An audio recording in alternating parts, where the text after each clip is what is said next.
여러분, 좀 우리 신앙생활의 기본에 대한 질문을 먼저 하면서 제 설교를 시작하려고 합니다. 여러분, 복음이 무엇입니까?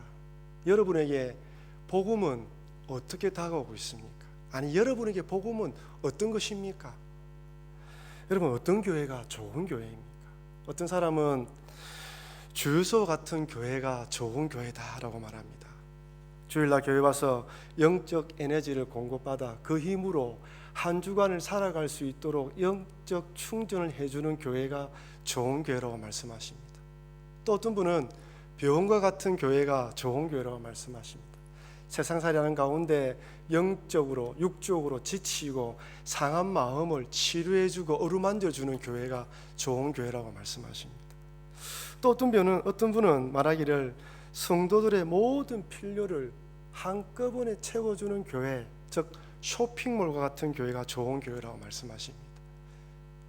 쇼핑몰에 가면 쇼핑을 할 뿐 아니라 푸드코트에서 식사도 하고 또 영화도 볼 수 있고 심지어 약국 여러 가지를 한꺼번에 체결할 수 있기 때문에 교회도 주일날 한 번 교회에 와서 아이들은 잘 준비되어 있는 주일학교에서 교육받고 어른들은 예배드리고 또한 점심까지 해결하고 간다면 그 교회는 참 좋은 교회라고 이야기합니다.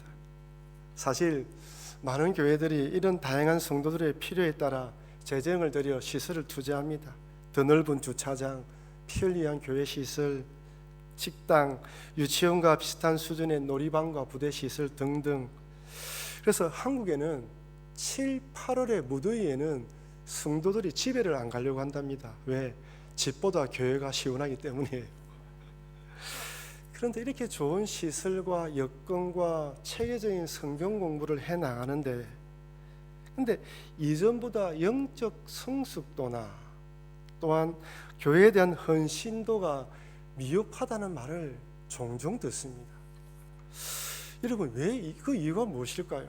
여러 가지 시설도 좋아지고 성경 공부도 많이 받고 여러분들보다 이전보다 더 나아지는데 왜 영적 성숙도나 이런 헌신도가 미흡하다는 말을 많이 듣는 것일까요?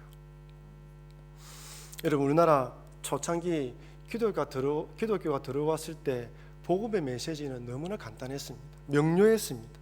제사함 받고 천국 가자는 것이었어요.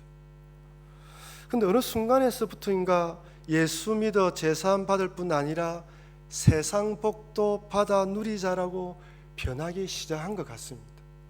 제사함 받는 것으로 만족하며 감사했던 신앙에서 이제는 복 받는 신앙으로 한 단계 더 나아가게 된 것이죠. 신앙의 최종 목적지, 즉 목표가 바뀐 것입니다.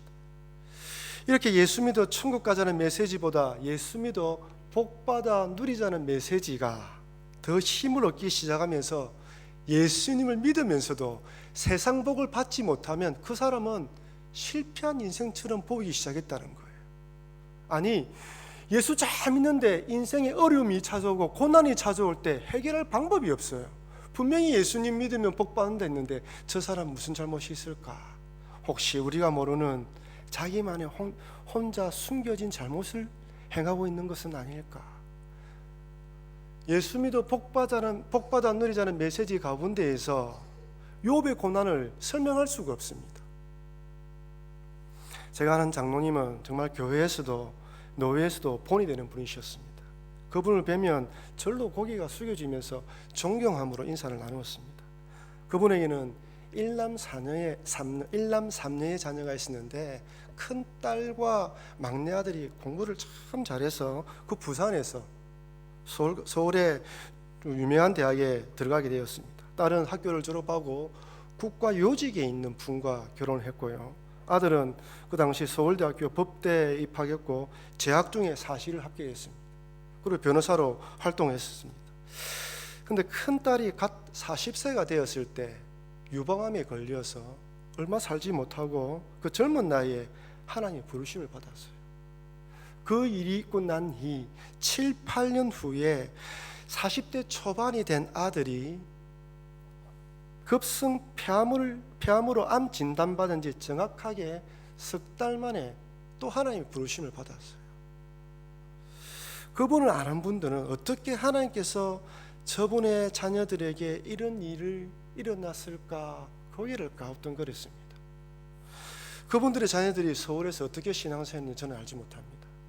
하지만 예수 믿어 제사함 받아 천국 가자라는 관점에서 볼 때 그 자녀들이 예수님을 구주로 믿었기에 신앙 안에서 성공했다, 신앙 안에서 성공한 인생임에 틀림없다고 말씀드릴 수 있습니다. 그러나 예수 믿어 복받아 누리자는 관점에서 볼 때 그 어느 누구도 복받은 인생이라 말할 수가 없어요. 아니, 그 장로님 입장에서도 세상적으로 성공한 자녀들로 인해서 많은 이들의 부러움의 대상으로 여겨지던 때에 닥친 이 불행들은 얼마든지 자신은 하나님께 복받은 인생이 아닌가봐라고 생각하도록 만들 수도 있었습니다. 아니, 이런 관점에서 오늘 본문의 사도 바울의 행적을 조명해 보십시오. 과연 사도 바울이 복받은 인생입니까? 결코 아닙니다. 아시다시피 복음을 전하면서 얼마나 많은 고초와 어려움을 당했는지 모릅니다. 여러분, 사실 사도 바울이요, 선교만 하지 않았다면 이렇게 고난과 고초를 당할 필요가 없어요. 한 곳에 정착해서 그 정착한 교회에 개척하고 그 교회에서 목회를 했다면 목회하면서 당하는 여러 가지 일들과 고민이 있는지는 몰라도 선교하러 다니면서 돌에 맞아 죽고 돌에 맞거나 어려움은 당한 일은 없었을 것입니다. 어찌 보면 사도 바울이 당한 그 고난은 자신이 자초해서 전도했기 때문에 당하는 고난이었어요. 여러분, 고린도후서 11장 23절부터 27절에는 사도 바울이 어떤 어려움을 당했는지 이렇게 기록되어 있습니다. 내가 수고를 넘치도록 하고 옥에 갇히기도 더 많이 하고 매도 수없이 맞고 여러 번 죽을 뻔하였으니 유대인들에게 40에서 하나 감한 매를 5번 맞았으며 3번 태장으로 맞고 1번 돌로 맞고 3번 파선하고 일주야를 깊은 바다에서 지냈으며 여러 번 여행하면서 강의 위험과 강도의 위험과 동족의 위험과 이방인의 위험과 시내의 위험과 광야의 위험과 바다의 위험과 거짓 형제 중에 위험을 당하고 또 수고하며 애쓰고 여러 번 자지 못하고 줄이며 목마르고 여러 번 굶고 춥고 헐벗었노라. 복받은 인생입니까? 성공한 인생입니까? 세상적인 축복의 관점, 복받아 누리자는 관점에서 볼 때 사도 바울은 결코 복받은 인생이 아닙니다. 아니, 지금 빌립보스를 쓰고 있는 그 당시는 복음 때문에 로마 감옥에 갇혀 있었습니다. 참 놀라운 것은 그러나 그럼에도 불구하고 바울은 이 빌립보스를 통하여 기뻐하고 기뻐한다는 이 말을 몇 번이나 되풀이해 사용하고 있습니다. 제가 방금 예를 들었던 그 장로님 부부도 이런 일을 당했음에도 불구하고 여전히 그 장로님이 계셔야 하는 그 자리, 그 예배의 자리, 그 기도의 자리, 그 봉사의 자리, 변함없이 그 자리에서 기도하시고 그 자리에서 봉사하시고 성도들을 섬기고 계셔요. 어떻게 이런 일이 가능할까요? 바울뿐 아니라 여러분들이 존경하는 신앙의 인물들, 아니 여러분들이 개인적으로 생각할 때 저분은 참 믿음의 사람이라고 생각하는 그분들에게 과연 복음은 무엇이었을까요? 그분들에게 복음은 무엇이었길래 그런 일을 당하면서도 불구하고 기뻐하고 기뻐한다고 고백하면서 여전히 그 자리에서 신앙을 지키고 있는 것일까요? 그들에게 복음은 내 죄로 인해서 죽을 수밖에 없는 내가 얼마나 죄인인가를 철저히 깨닫는 그 깨달음 속에서 이런 나를 위해서 예수님이 십자가에 돌아가셨다는 그 감격과 구원의 기쁨이 있었어요. 그 감격과 구원의 기쁨 위에 소망을 가지고 위로를 세우고 그 기쁨을 가지고 믿음 안에 살아갔기 때문에 닥쳐오는 어려운 가운데서도 믿음을 지킬 수 있었습니다. 그리고 여기에다 덤으로 이 세상 살아가는 동안 하나님께서 세상의 좋은 것으로 채워주시면 감사함으로 청지기 자세로 사명을 감당했고, 만약 그렇지 않더라도 고난을 당하면서도 기꺼이 기뻐했던 것입니다. 부하면 부한 대로, 가난하면 가난한 대로 자신이 현재 처해 있는 상황 가운데에서 세상의 빛과 소금의 역할을 잘했을 뿐 아니라 청지기와 사명자로서 사명을 감당했습니다. 그리고 한 가지 더 발견한 것은 그들은 주님의 몸된 교회를 위해 헌신했다는 것입니다. 여러분 한번 보십시오. 성경에 나와 있는 수많은 신앙의 인물들 가운데에 주님을 바라보면서 그 신앙의 열정과 헌신이 어디서 드러났습니까? 공동체를 향해서 드러났었습니다. 저는 지난번에 설교하면서 바울이 로마 감옥에서 순교해야 할지라도, 아니 풀려난다고 할지라도 그리스도를 존귀케 하겠다라고 고백했을 뿐 아니라 석방된다면 교회의 믿음의 진보와 기쁨을 위한 하나님의 특별한 뜻으로 받아들인다고 저는 말씀드렸습니다. 그리고 바울이 그렇게 고백할 수 있던 이유는 하나님이 세우기 원하셨던 그 교회, 하나님이 정말 이 땅에 세우기 원했던 그 교회의 비밀을 철저하게 깨달았기 때문이라고 말씀드렸습니다. 유대인과 이방인의 인종의 구분이 없고 여성과 남성의 성별의 차이가 없을 뿐 아니라 노예와 주인이 한 형제 자매로 부르며 신앙생활하는 그 공동체, 이 세상에서는 결코 이룰 수 없는 공동체, 돈을 주고 살 수 없는 공동체, 힘을 통하여서 만들 수 없는 그 공동체, 그 공동체가 세워지고 만들어지는 것을 바라보면서 여기에 내 목숨을 걸어야 되겠다. 그리고 그 교회를 이루기 위해서 사도 바울은 달려갔다고 말씀드렸습니다. 여러분, 사실 바울이 교회를 개척하면서 그 교회들로 인한 위로와 기쁨을 많이 받았습니다. 하지만 교회들마다 생기는 문제와 어려움들로 인해서 마음고생을 참 많이 했어요. 바울은 고린도후서 11장 28절에서 이렇게 고백합니다. 우리 다 같이 한번 읽어보겠습니다. 이 외의 일은 고사하고 아직도 날마다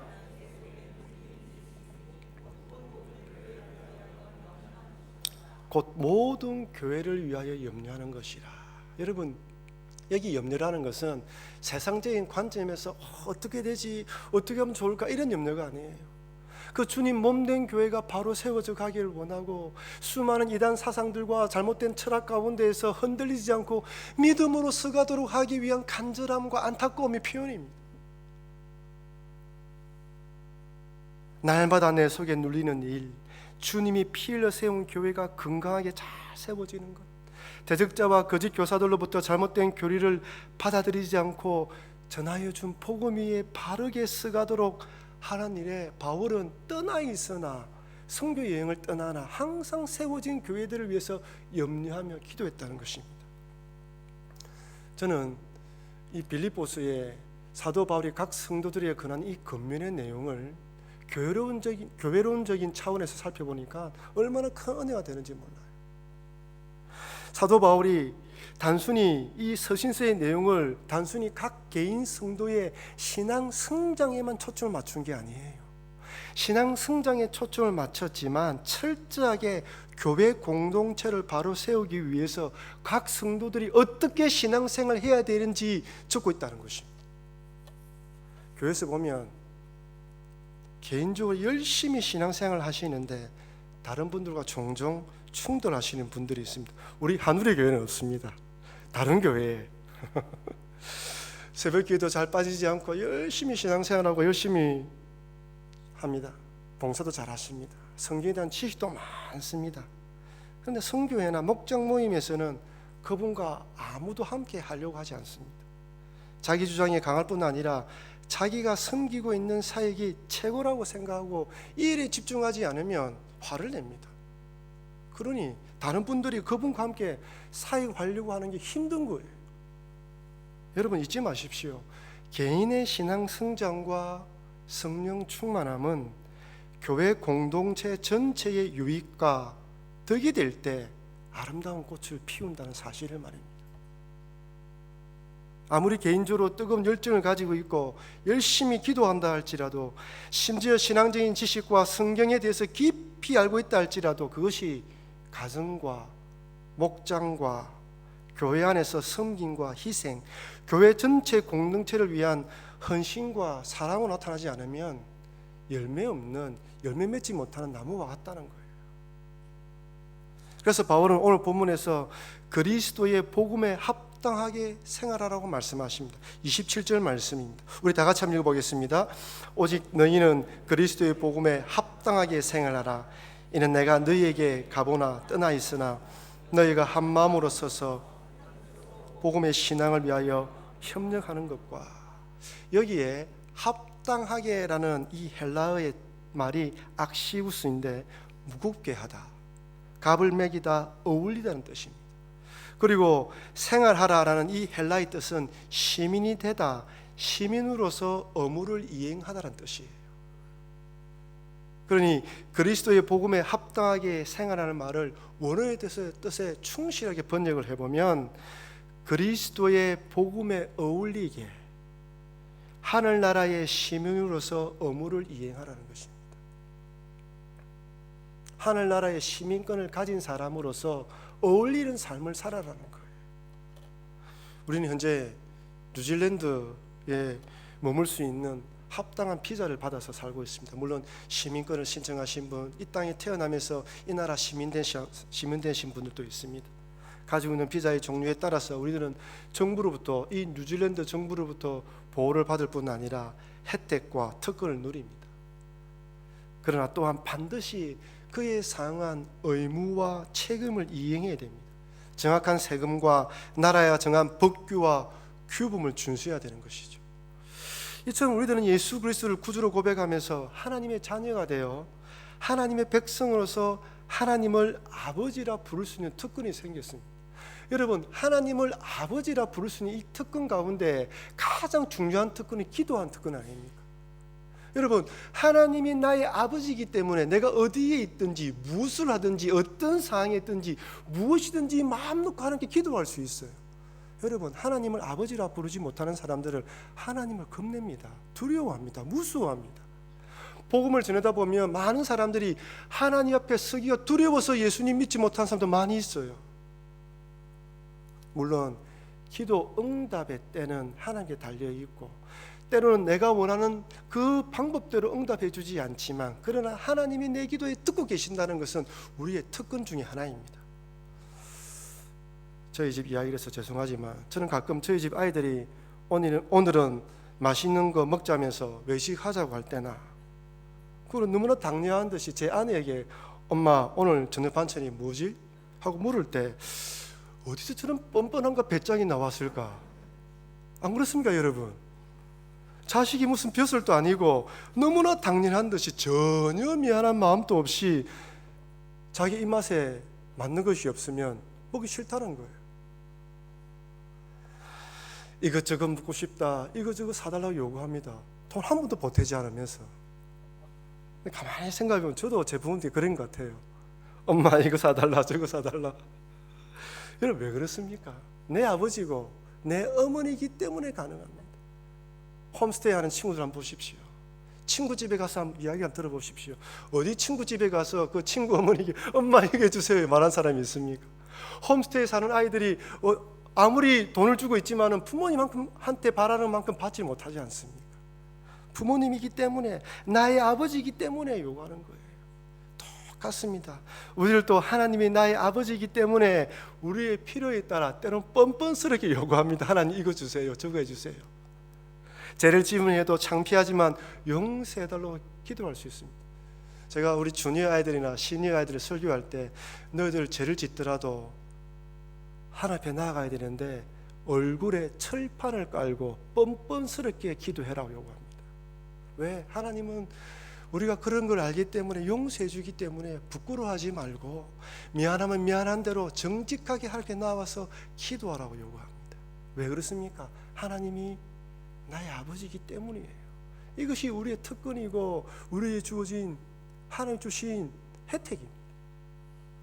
그렇다면 이렇게 하나님께 기도할 수 있는 특권과 하나님의 인도하심을 받는 은혜를 누리게 되었다면 우리 성도들의 의무와 책임은 무엇입니까? 많은 것들이 있습니다. 저는 여기에서 그 많은 것들 가운데 교회론적 관점에서 한 가지를 산다면, 하나님 아버지가 나에게 아버지이듯 함께 신앙생활하는 성도들에게도 아버지이기 때문에 한 형제와 자매라는 관점 속에서 서로 사랑하는 것이 의무입니다. 여러분, 사도신경할 때 전능하사 천지를 만드신 하나님 아버지를 내가 믿습니다. 주기도문에서 하늘에 계신 우리 아버지예요. 하나님을 내 아버지로 고백한 성도는 하나님을 내 아버지로 고백하는 또 다른 성도들을 나의 형제로서, 그래서 우리 하나님을 섬기고 있다는 것을 믿음으로 받아들인 자입니다. 이 안에서 성도 간의 사랑과 섬김과 책임과 의무를 다하는 것이 성도의 합당한 의무라는 거예요. 반복해서 말씀드리지만 왜 사도 바울이 이것을 강조하냐면 그 당시에는 신분의 차이가 있었잖아요. 남녀의 차이가 있었잖아요. 계급의 차이가 있었잖아요. 유대인과 이방인의 구분이 있었습니다. 여러분, 아무리 예수 믿었다고, 아무리 예수님을 믿어서 구원받았다고 단번에 이런 사상들이 없어집니까? 이런 생각들이 내 머리 떠나가 버립니까? 아닙니다. 여전히 주인으로서, 교회 안에 여전히 주인으로서 행사하는 사람이 있었을 것입니다. 노예이기에 눈치 보며 신앙생활하는 사람도 있었을 것입니다. 부자들은 부자들끼리, 남자는 남자끼리, 노예는 노예끼리, 유대인은 유대인들끼리 끼리끼리 모임이 얼마든지 생길 수 있는 거예요. 같이 예배드리지만은 이 자리는 부자들만, 이 자들은 주인들만, 노예들은 저 뒤에서 마치 2등 시민처럼 3등 시민처럼 예배드릴 수 있었다는 것입니다. 아니, 충분히 그럴 가능성이 있는 것이죠. 여러분, 가족이라는 공동체 안에는 그 어떤 편견과 차별이 없습니다. 물론 자녀들 입장에서 볼 때 부모님이 자식들 간에 보이지 않게 차별한다고 불만과 섭섭함을 표현하기도 하지만, 그렇다고 이런 사소한 것들이 가족 공동체 간의 서로 간의 책임과 의무와 이 돌봄이라는 가치를 결코 무너뜨리지 못합니다. 여러분, 가족 중에 누가 성공했다고, 누가 출세했다고, 그것이 마치 내 노력으로 됐다고 말하는 사람이 있습니까? 아무도 없습니다. 그 공을, 부모님께 공을 돌리고 또한 다른 가족들이 도와줬다고 이야기를 합니다. 가족 안에서는 그 부모님이나 형제를 이용하여서 자기 돈벌이로 생각하는 사람은 없어요. 물론 요즘은 사회가 워낙 험악해서 부모 형제도 돈 때문에 벌어지기도 하고 원수가 되기도 하지만, 원래 가족이라는 것이 그런 것이 아니지 않습니까? 바울은 우리들이 하나님 안에서 한 가족이 되었기에 세상의 모든 차별과 편견을 뛰어넘어 사랑하라고 요구하십니다. 직업과 학력과 재력의 여부를 뛰어넘어 편견 없이 성도를 사랑하라는 것이죠. 그러니 이 말씀은 복음을 모르는 자는 절대로 행할 수 없습니다. 내 죄로 인해서 죽을 수밖에 없었던 죄인이라는 깊은 인식이 없는데 어떻게 구원받은 감격이 있겠습니까? 내가 하나님 앞에 죄인이었는데, 이런 내가 구원받았다는 감격이 있는데 어떻게 저 사람이, 노예인 저 사람을 형제라고 사랑할 수 있겠습니까?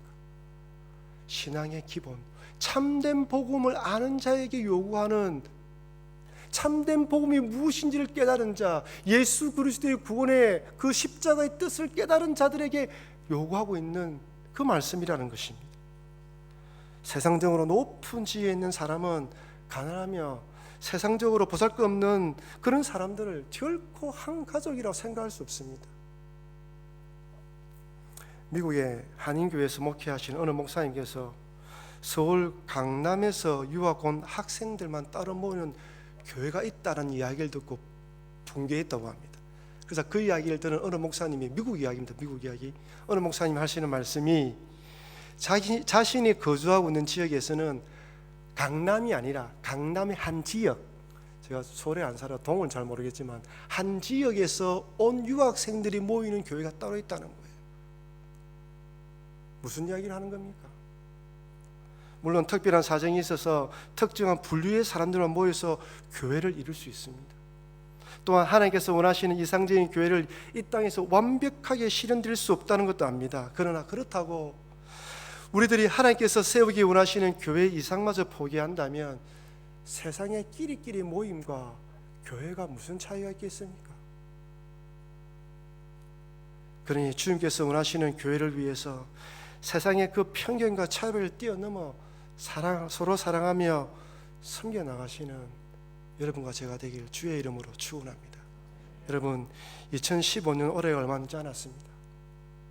하나님을 돌아보면서 여러분, 교회 안에서 함께 사역하고 함께 신앙생활하고 함께 목장하면서 함께 일을 하다 보면 반드시 본의 아니게 때로는 그 상황이 오해로운 상황을 위해서 감정이 상하기도 하고 기분이 나빠서 왠지 모르게 이게 사이가 서먹서먹해지는 경우도 있을 수 있습니다. 이럴 때 올해가 지나가시기 전에 먼저 손을 내밀어 화해하시기 바랍니다. 작은 선물이나 카드로 마음을 전하십시오. 참 희한한 게 이 틀어진 관계가 되면 마음속에 내가 먼저 말을 할까? 내가 먼저 다가갈까? 다가갔는데 저 사람이 안 받아주면 어떻게 할까? 온갖 생각, 만날 때마다 불편하고 찝찝한 마음이 든단 말이에요. 참 희한한 것은 이 틀어진 관계로 인한 마음 고생한 것에 비해 생각 외로 내가 다가가면 쉽게 풀리는 일들이 얼마나 많은지 몰라요.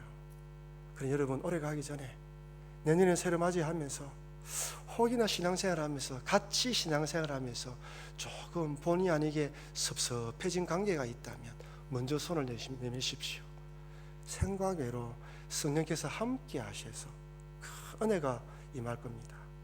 이런 믿음으로 우리 혹이나 그런 일이 있다면 화해하시면서 내년을 맞으시는 여러분과 제가 되길 바랍니다.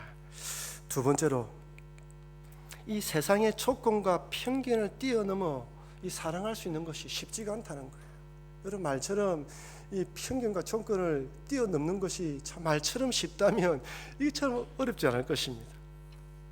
사실 이 세상이 만들어 놓은 이 조건, 이 편견, 또 이 경쟁 사회지 않습니까? 경쟁 사회에서 뭔가 높은 지위에 올라가면 나도 모르게 우울감이 생기는 게 우리 인간의 본성이에요. 이걸 뛰어넘어서 사랑해야 돼요. 이것은 나 자신의 우월성과 탁월함을 드러내려는 부패한 본성과 싸우는 영적 전쟁입니다. 끊임없이 계속해서 싸워 나와야 되는 거예요. 그런데 어떻게 이런 편견과 이런 모든 걸 뛰어넘어 사랑할 수 있을까요? 오늘 본문에서는 이렇게 말합니다. 오직 너희는 그리스도의 복음에 합당하게 생활하라. 이는 내가 너희에게 가보나 떠나 있으나 너희가 한 마음으로 서서 한 뜻으로 복음의 신앙을 위하여 협력하는 거. 한번 따라할까요? 너희가 한 마음으로 서서 한 뜻으로 복음의 신앙을 위하여 협력하는 것. 뭡니까? 너희가 한 마음과 한 뜻으로 서라는 것입니다. 제가 이 헬라어 원문을 찾아보니까요, 이 한 마음으로 번역된 헬라어는 푸뉴마티인데 이건 영을 말해요. 영. 그 다음에 또 한 뜻으로 번역된 헬라어는 푸시케인데 혼을 말해요. 영과 혼을 말합니다. 그러니 한 마음과 한 뜻이란 말은 우리와 우리의 영과 혼이 같아지는 것을 의미하는 것입니다. 다시 말씀드리면 신분과 성별이 다르고 연령과 지역, 학력, 직업이 다르다 할지라도 한 사람처럼 일치하라는 거예요. 그렇다면 우리들이 어떻게 지역과 성격과 기질과 학력과 살아온 배경이 다른데 일치할 수 있습니까?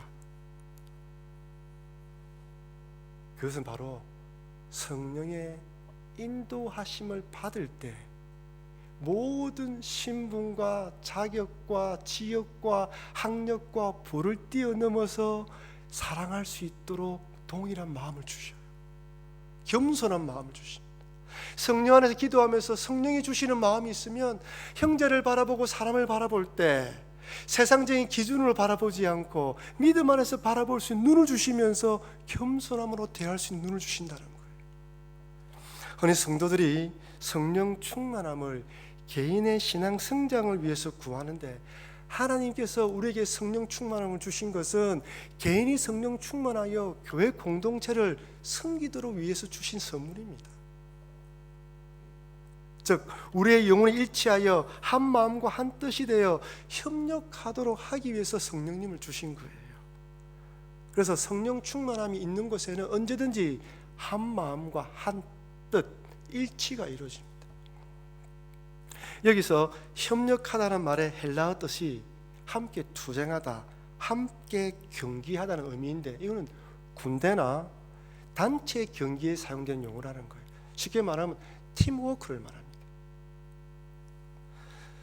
그러니 각자 자신의 주장만이 살아있어서 연합과 협력이 되지 않는 공동체일지라도 성령 충만하면 언제든지 단단하며 튼튼한 팀워크가 일어나서 협력하는 공동체가 된다는 거예요. 여러분, 예수님께서 십자가에 돌아가시기 전에 제자들의 모습을 한번 보십시오. 예수님이 십자가에 돌아가시는 그 전날 밤에도 예수님께서는 십자가에 지는 그 고통으로 인하여 피가 땀방울에 섞여 놓을 만큼 간절히 기도했습니다. 그때 제자들은 뭐 했습니까? 예수님을 통하여 하나님 나라가 임하면 자신들이 높은 자리에 올라갈 것이라고 서로 경쟁하며 다투었습니다. 이들에게 다른 제자들은 동력의 대상, 함께 하나님의 나라를 이루어갈 동료가 아니라 경쟁 상대였어요. 예수님 제자의 3인방이 누구입니까? 베드로와 요한과 야고보입니다. 요한과 야고보의 어머니가 와서 청탁을 합니다. 더 놀라운 것은 예수님이 벌하시고 난 뒤에 베드로는 예수님 그러면 요한이 어떻게 됩니까? 물어요. 요한복음 21장 21절입니다. 이에 베드로가 그를 보고 예수께 여짜오되 주여 이 사람은 어떻게 되겠사옵나이까? 여전히 경쟁의식 속에서 저 사람은 어떻게 되겠습니까? 보고 있어요. 그런데 이랬던 이들이 사도행전 3장에 보면 함께 기도하러 예루살렘 성전에 올라가다가 안전병이 일으켜요. 이전에는 경쟁 상대였던 그들이 성령 충만을 받고 난 뒤에는 한마음 한뜻으로 믿음의 동력자가 되어 함께 기도하며 함께 하나님 나라를 이루고는 사역자가 되었습니다. 그러니 성령 충만하다라고 말하면서 누구를 미워한다는 건 말이 되지 않습니다. 성령으로 병고치는 은사와 방언하는 은사를 받았다 할지라도 교회 안에서 싸우며 시기하며 질투한다면 그 사람은 성령 충만한 사람이 아니에요. 왜냐하면 성령 충만한 사람은 자신을 희생하며 헌신하면서 교회 공동체와 목장을 세우는 사람이지 자신의 주장과 권리를 요구하면서 다투는 사람이 아니기 때문입니다. 여러분, 주변의 교회들마다 분쟁이 일어날 때마다 똑똑하지 못해서 분쟁이 일어납니까? 그 탁월한 지성주의에 들어오는 사단의 그 괴력을 보지 못해서 싸우지 않습니까?